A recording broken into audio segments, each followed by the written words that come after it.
అమ్మానాన్నల యొక్క కోపం అమృతం పొంగిన చిలకరింత. అందుకే తల్లిదండ్రుల కోపంతో మాట్లాడినప్పుడు అర్థం చేసుకోలేని కొడుకు కూతురు ఘాతకులు, వాళ్ళ జన్మకి ప్రయోజనం లేదు. తండ్రి కోప్పడితే తన కోసం కోప్పడ్డాడు, బిడ్డ వృద్ధిలోకి రావాలని కోప్పడతాడు.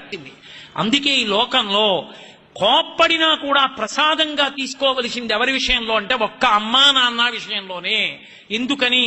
అది దిద్దుబాటు కొరకు తప్ప, వాళ్ళు బాగుపడాలని తప్ప, వాళ్ళు పాడవ్వాలని కాదు. తల్లి కోపాన్ని తండ్రి కోపాన్ని వక్రీకరించి చూపించి మేం పెద్దవాళ్ళమయ్యాం మీరెవరు కోపగించుకోవడానికి అని అడగడం సాహసం.